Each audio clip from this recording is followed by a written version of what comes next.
Welcome, everyone. Thank you so much for joining us today. I'm Meredith with Parkinson's Point, and this is our education session.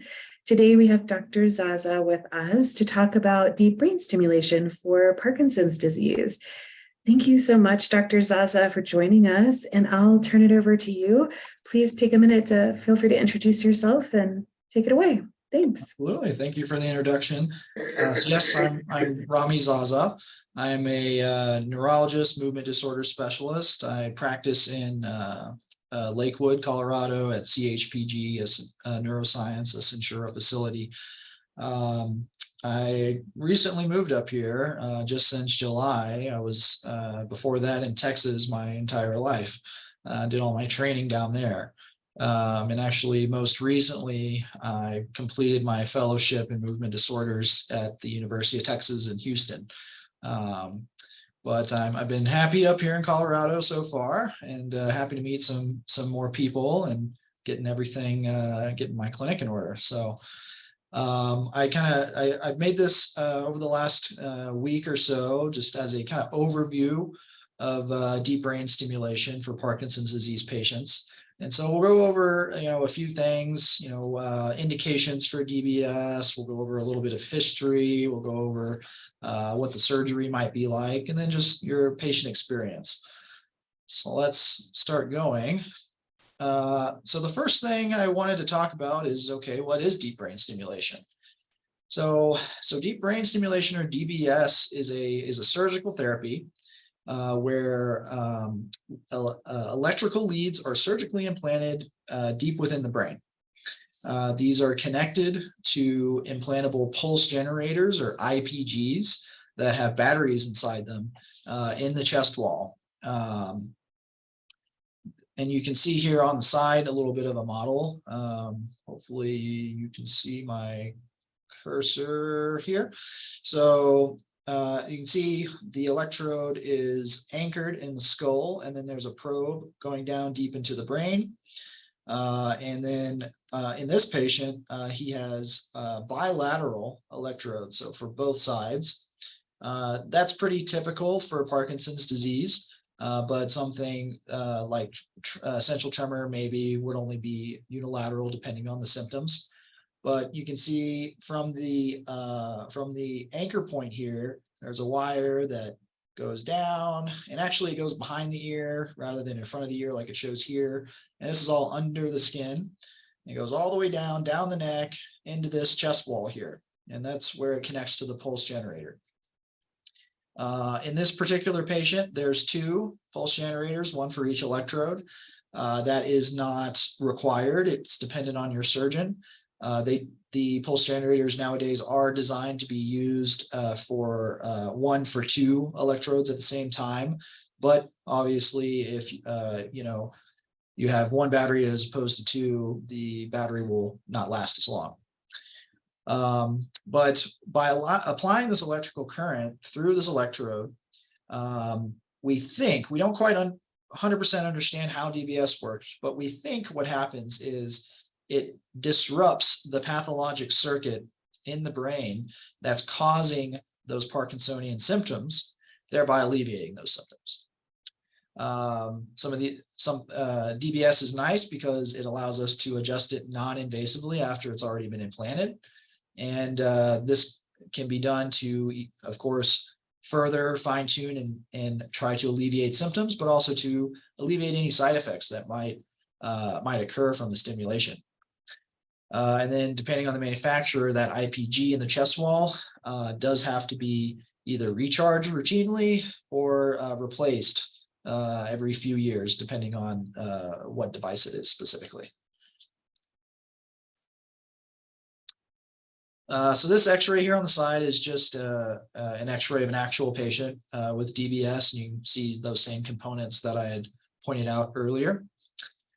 But over the years, DBS has largely replaced a lot of other surgical procedures as a therapy for Parkinson's disease.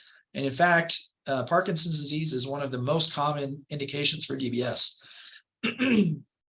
Motor fluctuations and dyskinesias can affect up to 40% of patients with Parkinson's 5 years after starting levodopa therapy. And when I say motor fluctuations, what I'm talking about are basically the medicine is not working as well as it once did. Maybe you're wearing off too early. Maybe the peak effect is not as high as it once was. Maybe you're starting to have those dyskinesias, involuntary movements, either as a result of the medicine, which would be a peak dose dyskinesia, or as a wearing off symptom. And so these motor complications interfere with quality of life, and oftentimes are not able to be totally addressed just with medications. Now, DBS in Parkinson's has been shown to improve quality of life, motor symptom severity, and drug-related motor complications. And in fact, when you combine best medical therapy with DBS, actually symptom control is superior than just medications alone. So I want to talk a little bit about the indications. So initially, when DBS first came out, it was thought to be indicated only for people that have really severe end-stage type Parkinson's disease. This changed after a big landmark study that concluded in 2013 called Early STIM. This was done in Europe, and it basically verified that earlier DBS was associated with improved quality of life outcomes. And so they did this by comparing two groups of patients, one group with best medical therapy and another group with only DBS. These patients were under 60. They had had Parkinson's for just over 4 years, had had motor fluctuations or dyskinesias for under 4 years. And then whenever their medications were working the best, they only had mild symptoms. And at 2 years of follow-up, quality of life, motor control, emotion, cognition, and communication were all superior in the DBS group compared to the medication group. And then further studies built on that, showing that earlier DBS was associated with less perioperative complications, less complicated post-operative course, and more effective rehabilitation after the operation. And so the results of early STIM actually provoked the FDA to change their approval for DBS to earlier stage Parkinson's patients. So the number one thing we want to make sure of before we start pursuing DBS therapy is, are we treating the correct thing? There are other mimics of Parkinson's disease that are similar, but may have more severe certain symptoms associated with them. And there's not a blood test or a scan that we can do to definitively separate out which patients have Parkinson's disease and which have these other mimics. The only way to know for sure is essentially to follow the disease course, see what symptoms are popping up, and see how the patient responds to the medications. So things that we'd be looking out for in a typical Parkinson's disease patient are, of course, the resting tremor, rigidity, bradykinesia. Other typical findings are the symptoms started on one side and maybe are even continue to be worse on that one side once they've moved to both sides, and that they have a robust positive response to carbidopa levodopa. Now, there's features that might suggest one of these mimics. Some of these might be recurrent falling, freezing of gait, or hallucinations early in the disease, so in the first 3 years. Dementia preceding the motor symptom onset or within the first year after developing motor symptoms. Any trouble moving their eyes around, like trouble actually with eye movement. Autonomic symptoms, so things like really severe blood pressure droppage whenever you stand up, or urinary incontinence early again in the course of the disease. A history of some other condition which could cause Parkinsonism, or any other abnormality that would not be explained by idiopathic Parkinson's disease that is seen on the neurologic exam. So the takeaway is highlighted here at the bottom. The FDA has approved DBS for patients that have had PD for at least 4 years. Now, what that means, at least 4 years, is a little debatable depending on who you ask. A lot of people say when the motor symptoms started, that would be the start, whereas some people use the date of diagnosis. Me personally, I'm a little bit stricter because sometimes it kind of can be hard to remember exactly, okay, when did I start having the tremor? Was that in 2018? Was that in 2019? And I'd like to have documentation that, you know, a neurologist has been seeing you, that they think you have Parkinson's, et cetera. The other important consideration when working up a patient for DBS in Parkinson's is the degree of disability from these motor symptoms. And so the idea is that we want to try and intervene and do DBS when a patient reaches a stage when the daily burden of the motor symptoms is interfering with the things they need to do in their daily life. Symptoms like tremor, bradykinesia, which is that slow movement, rigidity, dyskinesias, and those motor fluctuations I was talking about before tend to respond quite robustly to DBS. Other symptoms such as speech dysfunction, swallowing difficulty, small handwriting, severe balance abnormalities, severe freezing, they can improve with DBS, but typically not as much. And especially for those latter symptoms, you really need bilateral implantation to get the full effect of the DBS on those symptoms. So again, takeaway is FDA approved DBS for Parkinson's patients with recent onset motor complications or longer standing motor complications not adequately controlled with medications. Now, we also have to consider disability from non-motor symptoms, not just the motor symptoms.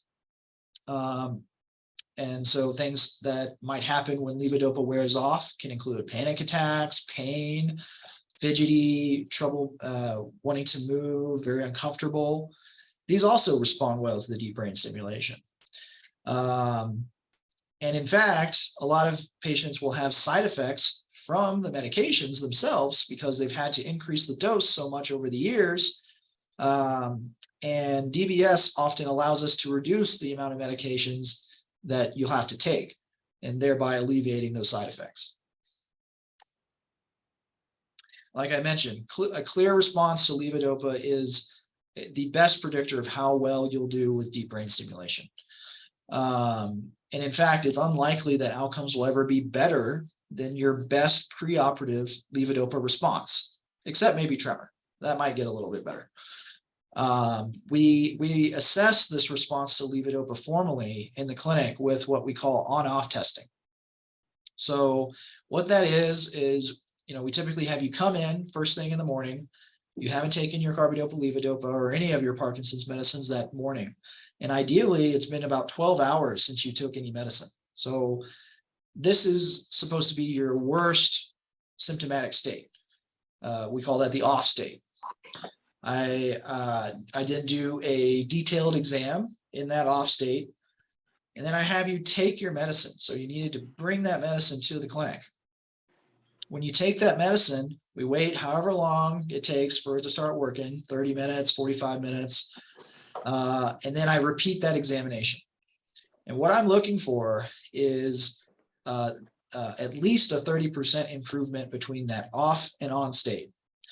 That's indicative that you will respond favorably to DBS. The other thing that we have to keep in mind is the cognitive and behavioral status of our patients. So this is assessed with neuropsychological testing, in which you meet with a neuropsychologist who runs through a bunch of psychological tests with you, kind of like puzzles. Following trails, remembering names and colors, things of that sort. And the idea is they're testing every domain of your cognition. So memory, language, attention, things of that sort, as well as your mood. Obviously, we don't want to do brain surgery on people with dementia. And so we also don't want to do brain surgery on people with severe depression or other uncontrolled mood issues. This is somewhat of an interesting area of research. The reason that they first came up with this recommendation is because Some of the older surgical therapies that I'll talk about in a second were very quickly identified to cause behavioral and cognitive changes. And in fact, early on, DBS of a specific structure in the brain called the STN was noted to cause verbal fluency changes. Now, more recent studies have shown that DBS does not increase the risk of dementia, but it's still an active area of research. And then, of course, the last thing we have to consider is other medical complications, cardiac disease, liver problems, et cetera, that might preclude surgery. So I just wanted to talk a little bit about the history of some of the surgical therapies for Parkinson's, just because it kind of informs us of how we got to where we are now. So it kind of starts in the early 1900s with a surgeon who removed the primary motor cortex of a boy trying to treat him for these severe involuntary movements he was having. But this resulted in severe paralysis. And so, hoping to provide adequate therapy without causing that paralysis, they started exploring other parts of the brain besides that primary motor area. They developed a frame that could be put on the head and mounted to the skull that used external landmarks to essentially guide the probes to the structure in the brain that they were aiming for. They then applied an electrical current to the tip of the probe to heat it up and create a small scar within the brain. They called these a stereotactic ablation. And this technique allowed greater precision. So they were lesioning the part of the brain that they were aiming for and not having that spread to other parts. And this was really the beginning of surgical therapies. And stereotactic ablations kind of continued on for decades. So that frame was modified to be used on humans, and that modification allowed them to use very small holes as opposed to a big skull defect to do this surgery. And this technique actually reduced mortality from 10 to 15% to under 1%. So a big deal. And then in the 50s, a neurosurgeon, this guy up here, was operating on a patient with Parkinson's disease, accidentally injured an artery, but when the patient woke up, realized that their tremor was much better. He knew that the artery supplied a structure in the brain called the basal ganglia, and so he started applying that knowledge and actually creating a lesion in the basal ganglia with this ablative surgery called a pallidotomy. Further research was done, and a downstream structure called the thalamus was found that actually also totally eliminated tremor in patients, whether they have Parkinson's or essential tremor. These were called thalamotomies, and these were revolutionary. They even found a better structure to target within the thalamus, and over the next 10 years, tens of thousands of patients had these procedures. Up until basically 1969, whenever levodopa was first introduced. Now that they had a medical therapy for Parkinson's, there wasn't so much urgency to do a surgery.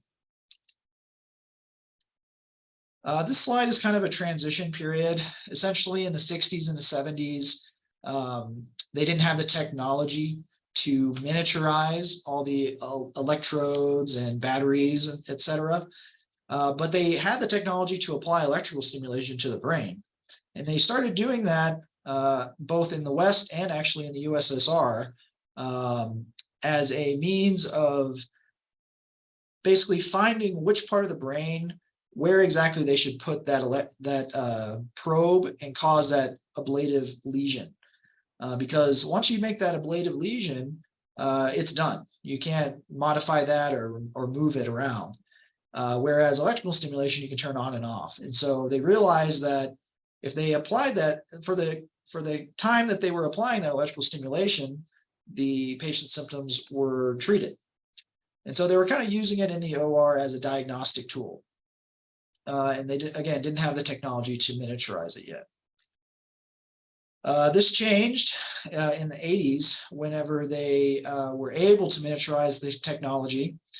And these two gentlemen first described using deep brain stimulation on patients, first with essential tremor, but also with Parkinson's disease. Until finally in 1997, DBS of the VIM, a structure in the thalamus, was FDA approved for both Parkinson's disease and essential tremor. Now, whenever we apply electrical stimulation to the thalamus, like I said, it helps tremor, but it doesn't help the other symptoms of Parkinson's disease like bradykinesia, rigidity.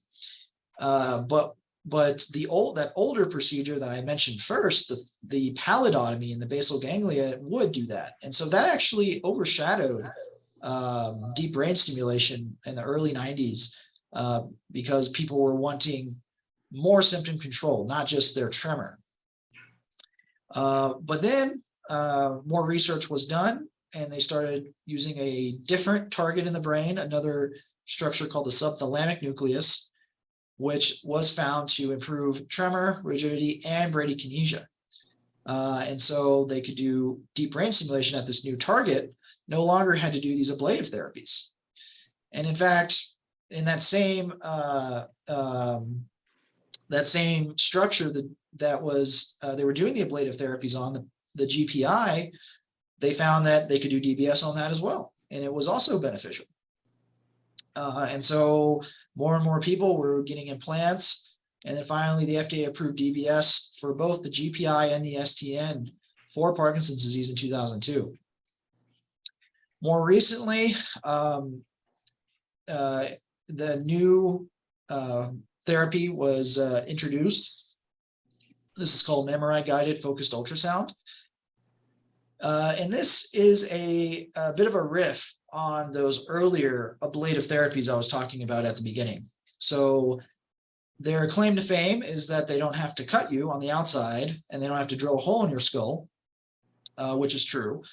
But they are using the ultrasound to still make a lesion, a scar within your brain. And so the benefits and risk are similar to those older ablative therapies. This was FDA approved, unilateral focused ultrasound was FDA approved in 2018 for essential tremor. And in 2021, the FDA expanded that approval to unilateral focused ultrasound for Parkinson's disease patients as well. And then just a couple of months ago in January, bilateral focused ultrasound was approved for essential tremor, but bilateral focused ultrasound for Parkinson's disease has not been approved yet. So advantages of deep brain stimulation compared to some of these other therapies. Well, for one thing, DBS provides constant therapy for Parkinson's. So this is opposed to the pharmacologic therapy, such as with carbidopa-levodopa. When you take carbidopa-levodopa, the concentration in your blood of that medicine jumps up, and then it kind of drops off. And so all day long, you're kind of doing these up and down, hill and valley kind of situation. And those going up and coming down are really when you experience the most side effects, as opposed to DBS, where the electrical stimulation is constant, doesn't change. And so you don't have those big fluctuations anymore. As I mentioned before, it often results in medication reduction. So that being said, unlike essential tremor patients with Parkinson's disease that get DBS typically still need to be on some level of carbidopa-levodopa, but much less than they were before. As I pointed out, it has been shown to improve quality of life when compared to pharmacologic therapies. The treatment is individualized, unlike these ablative therapies, because after the surgery is done, clinicians can program the DBS to tailor it to what symptoms that patient is experiencing. It can also be reversed. So we don't do it often, but if necessary, we can take the DBS out. That's not possible after the ablative therapies, whether it's those older ones or the focused ultrasound. And then they also tend to have less side effects compared to the ablative therapies. The ablative therapies, particularly when they're bilateral, often do have speech issues, maybe some memory problems. And the other nice thing is those side effects that you might experience with deep brain stimulation often can be programmed around. Whereas again, with ablative therapies, it's irreversible.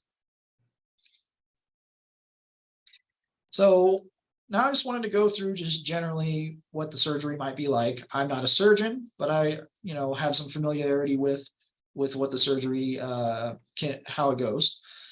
The surgery is typically done in 2 stages. So first is the brain surgery where they implant the electrodes.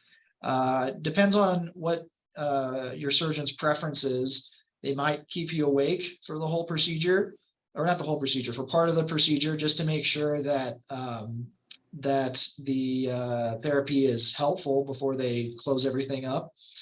But some surgeons do everything under general anesthesia, and you're never awake during the whole surgery. And then 1 to 2 weeks later, you have the second surgery, which is the implantation of the IPG, the battery here in the chest. And that is always done under general anesthesia. Now, even after you've completed both surgeries, the DBS is still not on. It's not turned on until you meet with a medical provider who can program DBS. Now, one thing to keep in mind is that immediately after the surgery, your Parkinsonian symptoms might be much improved, but this is a temporary change. So we call this the micro lesion effect. And by just implanting the electrode in the brain, that changes the cellular kind of environment inside the brain. It causes inflammation, it causes swelling, and that by itself can alleviate symptoms for a couple weeks until that inflammation starts to subside. So all neurosurgical procedures, whether it's DBS or those ablative procedures, utilize what's called a stereotactic surgical technique to perform these surgeries. This can be done with or without microelectrode recording, which is basically a technique that's done intraoperatively to listen to the firing of neurons as the probe is being put in, just as another verification that we're in the right structure, because there's a certain characteristic firing that we'd be looking for. But stereotactic surgery is based on Cartesian coordinates, which means basically any point in 3D space can be coordinated to 3 right angle planes, so X, Y, and Z. And then we use imaging, so CTs, MRIs, to map that brain target, and its location is extrapolated based on the coordinates of landmarks within the skull that we can see on those images. And then that's translated into an X, Y, and Z by this stereotactic frame that you see here. So this would be actually mounted to the patient's skull. You can see how they're actually put into the skull here on the sides here.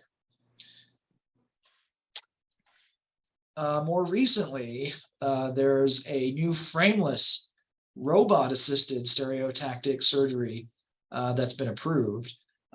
Basically, software, the computer will determine where on the skull a base, so this little orange guy, should be placed based on the trajectories seen on the images. So you can see the trajectory kind of pictures here that the software calculates for you. And this is all done in the operating room. And then once we know what the coordinates are, they put the robotic alignment tool here on the base, and that, kind of like the stereotactic frame I was telling you before, will tell you how to get to that target. And so you can see here on a patient that's in the OR, they have the probe kind of readied here, and it's already mounted on the patient's head to descend down into the target of the brain target. So right before the implant, we get a new CT, and then software merges that CT to a preoperative MRI before that robotic alignment tool is placed.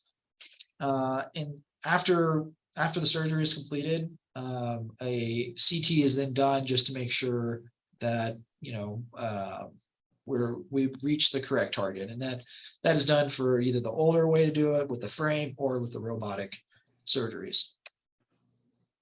Now I wanted to talk a little bit about the hardware.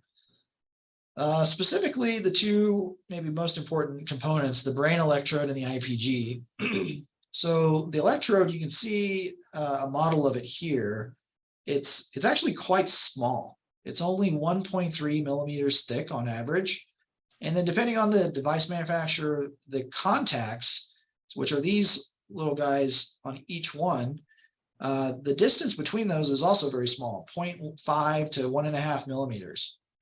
And these contacts are what actually provide the electrical stimulation.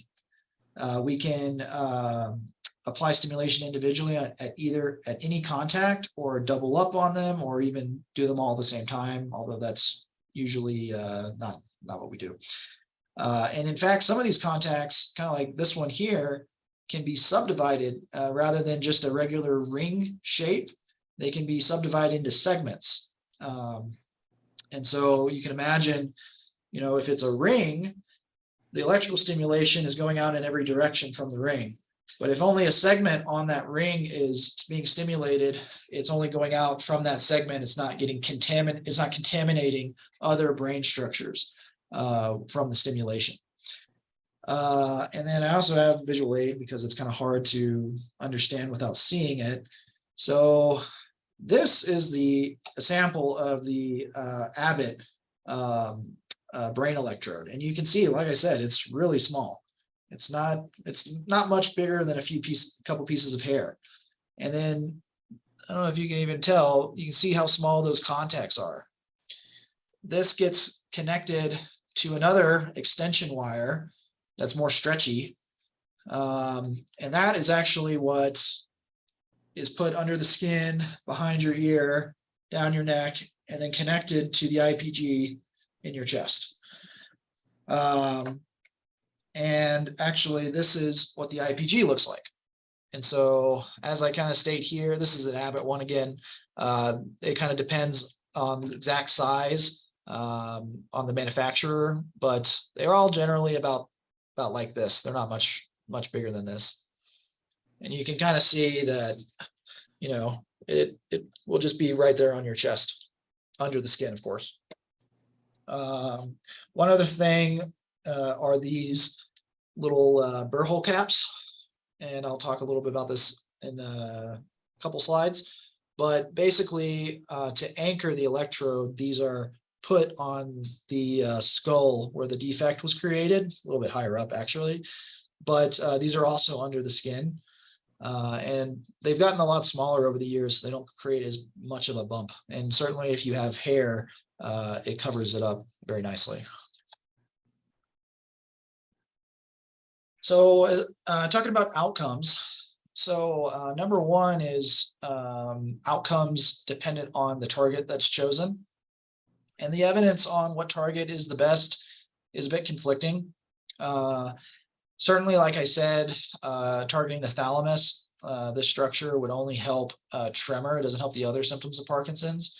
But there's also the subthalamic nucleus, and then, like I said, the GPI, which are not too far away from each other in the brain. The evidence on which target is better is somewhat conflicting. They do tend to have their own pros and cons. The STN tend to have more cognitive and mood side effects, but actually tends to have maybe more of a beneficial impact on off periods and how much medication you can reduce after surgery. Whereas the GPI, it's much larger, so it's easier to target and program for, but it also tends to help dyskinesias a lot more. Now, that being said, in the on medication state, so whenever your medications are working, there's no difference between the two targets in regard to symptom control. As far as what you might expect should improve, again, DBS is not a cure for Parkinson's disease, so you will still have symptoms. But the main thing is that those on-off motor fluctuations, when the medicine is kind of going up and down in your system and you're feeling that in your symptoms, those get smoothed out a lot more because of that steady, constant stimulation. Things like tremor, rigidity, bradykinesia tend to improve the best, but walking and balance also tend to get better. Again, usually more with bilateral implants as opposed to unilateral. Dyskinesias can also improve, particularly for GPI implants, like I said.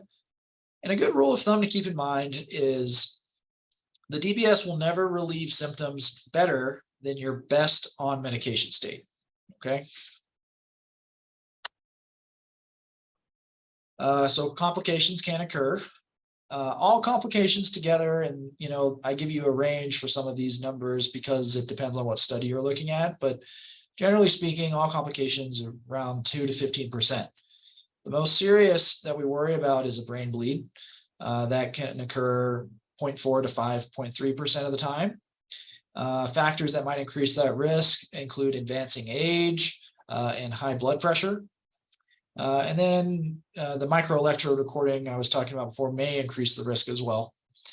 Also, stroke is one of the risks, and so that could be from damage to blood vessels or from air getting introduced into the blood vessels from the burr hole. Infection can also occur. And then you can have things like a dyskinetic storm. So basically, once we put the electrode in, you might start having dyskinesias, particularly with ST and DBS. Which is actually indicative that we targeted the correct thing, we put it in the right place, but it could get worse and worsen into like a full-blown storm where you have really bothersome and severe dyskinesias. You can have bleeding or seizures, which can be from bleeding or from the electrical stimulation in the operating room or from the air pocket that ends up getting under the skull once we drill the burr hole. You have to be off your medications. And so sometimes whenever we abruptly withdraw medications in patients with Parkinson's, it can precipitate what we call an akinetic crisis, in which you have really severe Parkinson's symptoms, maybe fever and muscle breakdown too. And then delirium, just from, either any of these things or just from being in the hospital or from just having a surgery also may occur.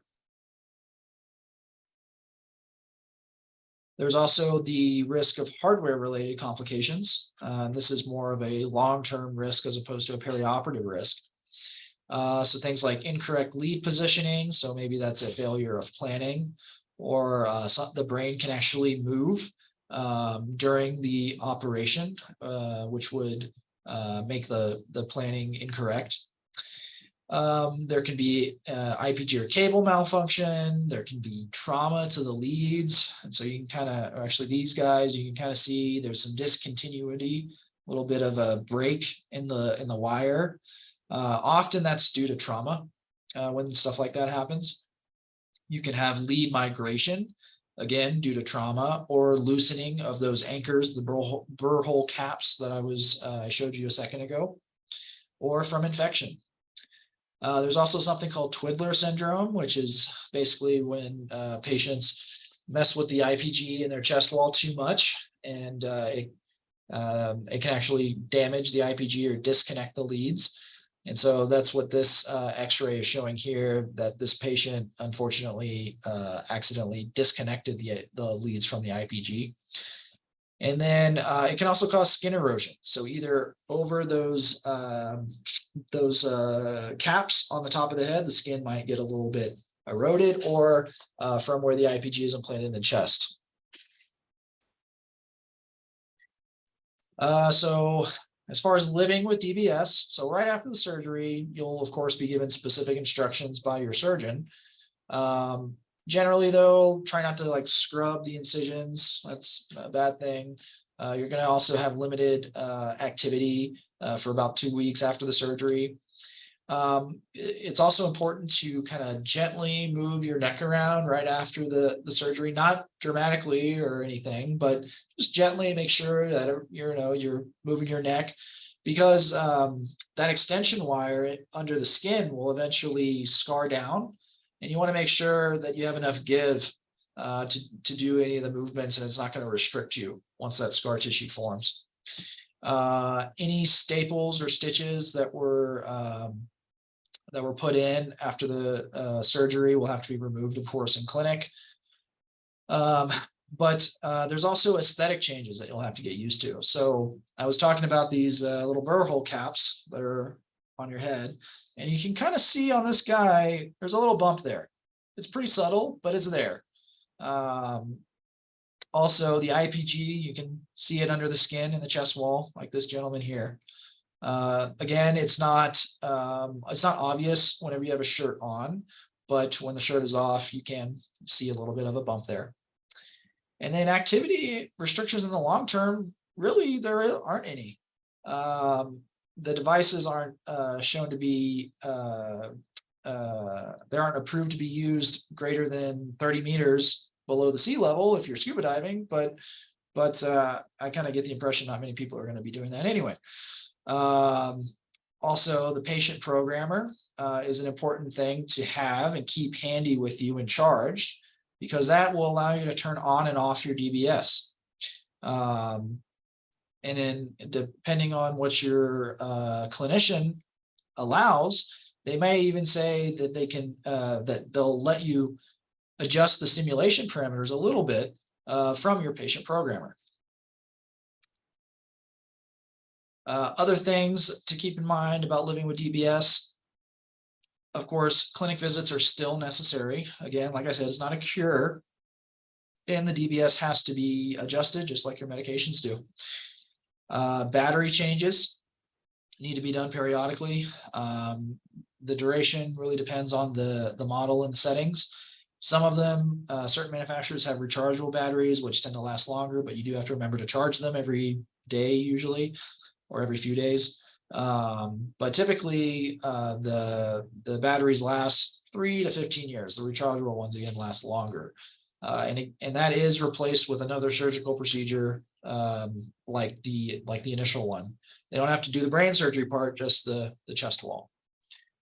Habituation is a topic that of some controversy. Basically what that means is tolerance to the stimulation over time. It's kind of controversial if this is an actual phenomenon or not. It seemed like it was reported more early on, and this is with chronic many years, like over 10 years of having DBS, that people were sometimes noticing some habituation perhaps. More recent studies, though, don't seem to indicate that this is actually real, but it's something to keep in mind.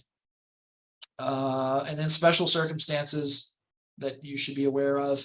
MRI compatibility depends on the device. There are DBS that are MRI compatible. The device needs to have a specific setting before you get the MRI, even if it is an MRI compatible device, to prevent injury or damage to the device. Now, we're not so much worried that the magnet is going to, rip it out of your head. It's more that the electrical or the magnetic field that the MRI creates actually creates a electrical field and can heat up the components of the DBS and, again, either injure you or damage the device. So same thing, not just MRI, but any magnetic field can do this. And so you might encounter this with metal detectors at the airport, theft detectors like at the shopping mall, store refrigerators can create a magnetic field, or industrial microwave ovens or arc welding equipment, high voltage power lines. Those we don't worry quite as much as an MRI that they're going to cause an injury to you.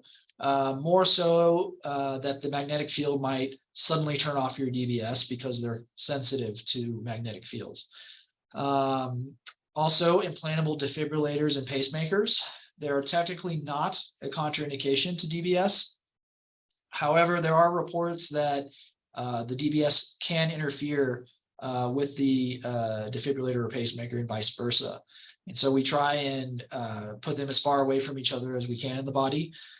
So maybe on the opposite side of the chest, or if need be, we can even put them the IPG in the abdomen.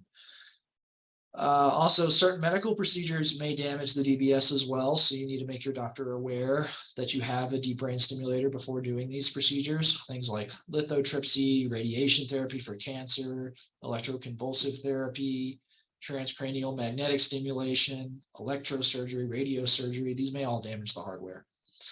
And then also one thing to keep in mind is if you get an EKG of your heart, you'll have to turn off your DBS because it'll interfere with the results of the EKG. And then the last thing I wanted to show was basically, or talk about a little bit, was basically just programming. So what you might experience, especially with the first time. So that first programming session after implantation, when we first turn on the DBS, we call monopolar review. We call it that because each of these contacts that I pointed out before, we stimulate at individually. And we start, at the bottom, we increase the stimulation. And the idea is we want to see, okay, at what point do you start having a benefit? And at what point do you start having side effects? And so it kind of gives us guardrails on to know what we're dealing with. And it'll also tell us, okay, which of these contacts seems to work the best. So that first visit might take a little bit longer than subsequent visits for that reason. But at the end, you will be placed on a program that seems to work the best and then sent home. That being said, there is a fair bit of trial and error with DBS programming. And so at the beginning, we have to kind of see what works best for you. And we'll have to see each other on a fairly more frequent basis for the first couple months, maybe every couple weeks or something like that. Now, once we are on a good program, we're not changing a lot of parameters every time. We can extend out those visits to 3-6 months, like maybe you're more used to doing. I have a couple samples here on the side of what the DBS programming looks like. So the big one here at the top is the Medtronic programmer. And you can kind of see that it allows me to select which contact and go up and down on the stimulation and different parameters. There's also a sample of the patient programmer here. So you can see it tells you your battery level. It can turn on and off your therapy. And then there's this therapy button here that if the doctor gives you the ability, you can actually adjust the stimulation yourself. And then this is, of course, the battery. On the bottom is the Abbott programmer. And you can see it's basically the same. I mean, the guy here is blocking this part that actually shows the electrodes, but it's the same idea. You can change the stimulation parameters in much the same way. The nice thing about Abbott, though, is they have the technology to do remote programming, or basically telehealth programming. And so that's kind of what this is showing. So basically on your phone, you'd see, me, the doctor. And this is basically what I would see. And that's why this guy is here, because, he's talking to him and programming him. And so I can talk to you, program you, examine you, at the same time, see how the stimulation affects you, all remotely. I can do this at my office, you can be at home, which is a particular advantage in Colorado, where some people live up in the mountains and it's hard to get down through the snow. Other thing to talk about are stimulation adverse effects. So that includes things like tingling, muscle contraction, trouble talking, trouble walking, visual disturbances, personality or mood changes, sweating, and nausea. This only occurs when the device is on, i.e. when the stimulation is being provided. Usually you will immediately be able to tell that you're having an adverse effect as soon as the doctor changes the parameter. But sometimes it can be delayed. Sometimes patients will go home and it's not till they're at home that maybe they're talking to their loved ones more, that they start noticing, yeah, maybe I am talking a little funny. These, again, can be programmed around, which is one of the advantages of DBS, especially whenever there's a segmented lead, because like I said, that limits the electrical field to a specific part of the brain. So that's everything I had prepared.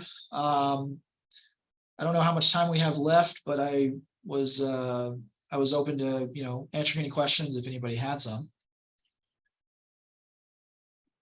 Absolutely. So please feel free to ask questions.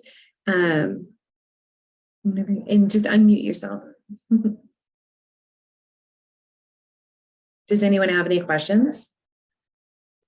It's interesting. We didn't know when it would be used. So after 4 years of experiencing the diagnosis, having it, that's when they look for you. That's when they consider it. Yeah, we want to try and do it as early as we can, as long as we're doing it safely. And so, yeah, 4 years minimum. And if you're experiencing the, kind of bothersome side effects of the medicine, or the medication isn't working as well, that's really when we'd start considering doing the therapy. Yeah. Dave is just diagnosed in September last year. So we are learning everything. Yeah, absolutely. Absolutely. And so it's always good, I bring up DBS, early on for my patients, sometimes the very first visit, not because, I'm again going to say, okay, let's do the DBS now, but just to kind of get the idea, started, and it's not as scary once you have heard about it at least once. And then, of course, I don't want to, bring it up whenever I think it's actually necessary and it'd be a big surprise. And so I want to ask, absolutely. are those neck lines, they're implanted under the skin too? Yep, everything's under the skin. And Nice. so you can see it's really stretchy.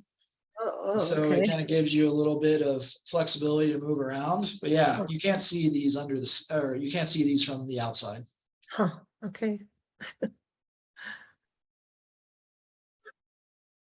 Meredith, do you know people who have this done? Okay. Yeah, we have a fair amount of people in class or in therapy that have had DBS, and most of the time you can't really tell. Okay. Mary, I've had it. I've had it done.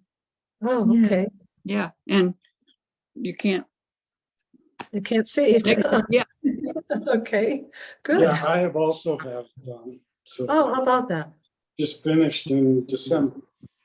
Oh, okay, great.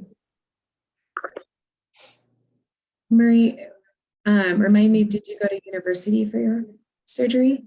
me. Now, Murray. Oh, Murray. Sorry. I went to UC Health. Okay. How about you, Mary? Where did you go? Went to Kaiser. Oh, Kaiser. Okay. Have you noticed the benefits? I What do you have. guys- Okay. I'm not taking any medicine. Wow. I have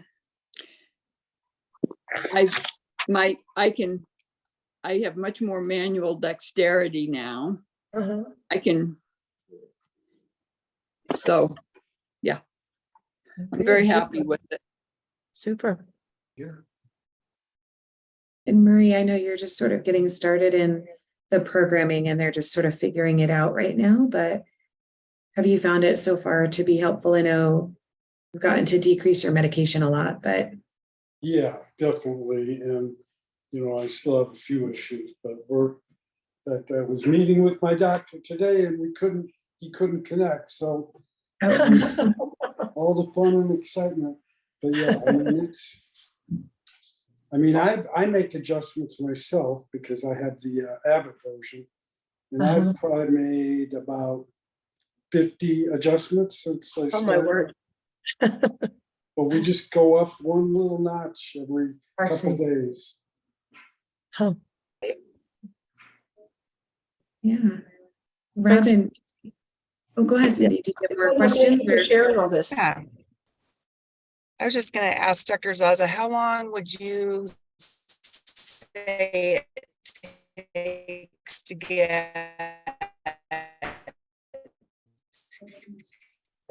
after surgery, start programming to get optimized and be feeling, pretty good with stimulation and medications? Yeah. Usually it takes about 2 months for us to kind of find, what we're dealing with, and we're kind of fine tuning. Some places say like the first 6 months are going to be kind of hard. But in my experience, after the first couple months, we're usually on a pretty good program to where we, are just making slight changes, not big ones anymore. For Mary and Murray, did they see you for the surgery, Dr. Zaza? No, No. not me. Oh, okay. Okay. I, Actually, see somebody at UC Health, Ah, okay. the doctor. I saw someone at Kaiser, and the surgery was done by Kaiser. Dr. Hebb did it. Oh, okay. And again, I don't do the surgeries. I just program after. So I would Oh, really? I partner with a surgeon. Yeah. Wow, huh. Teamwork. Yes, absolutely. You don't want me cutting on your brain. Who do you usually partner with, Dr. Zaza? Is it Dr. Meehan or? I've met with Dr. Meehan, but I usually meet or partner with Dr. Van Sickle. He's Yeah. down in Littleton, actually. Great. Yeah, and he's wonderful. Yes, He's definitely one of the, he's been doing it a long time. He has a lot of Yeah. experience. yeah. And he's one of the ones that does it all asleep. I'm not sure about Dr. Meehan. He might do them partly awake. Yeah. And I see Dr. Baumgartner, and they basically did the surgery where I was awake most of the time. I was awake too, but I don't know what it was, but I don't remember much. And I was dreading, having the burr hose drilled and all that. And my worst part was between when I got the IPG implanted, I don't know what it was, but I was just really uncomfortable for until she could get me programmed, which was a few more weeks. Oh, huh. But I made it through. All for Yeah. bonus. Even for the surgeons that do it awake, you start asleep, and that's when they do the cutting, and then they do the purple, so you don't experience that part. And then really they only wake you up once the electrodes are in place to basically do a little bit of an exam to see, okay, is the tremor better? But because you're kind of in and out, oftentimes, as Mary stated, you don't remember much because the medicine's still a little in your system. Uh-huh. Yeah, I wish they'd explained that more because I was dreading it, but that's all that I remember. She woke me up to go, how does this feel? How does this feel? Move this, da, da, da. And it was fine. Very untraumatic. Cheers. I think you're on mute. Yeah. Always. But great. Thank you guys for sharing your experiences too. I think that really helps people understand. Sure. Do you guys have any other questions? Okay, well, if you do, you know how to reach me, and we always send out a recap. So we'll with a link to the recording so that you can check back in and refresh your memory and have some of the resources. Thank you, Dr. Zaza. We really appreciate your time today, and this was really helpful. Yes, thank you. Thank you. Of course. Thank you all for Thank tuning you. in and listening and asking Thank you, questions. Cindy, for setting it up. We appreciate it. Absolutely. Okay, And if have a anybody, wonderful- Dr. Zaza, would you share, if somebody wanted to schedule with the clinic, what's the best contact for the clinic? Yes, that's a great question that I should have anticipated. And if you want, you can share that with me. I'll put it in our email recap for everyone. Sure, yeah. So maybe I'll do that. I'll email it Yeah. to you. But I Perfect. do work in Lakewood at Okay. Centura next to St. Anthony, or attached to St. Anthony's. Okay. I will get the number Great. for you. Yeah, perfect. We'll include that in our email recap. So thank you, everyone. I really appreciate your time. It's good to see you. Have a great weekend.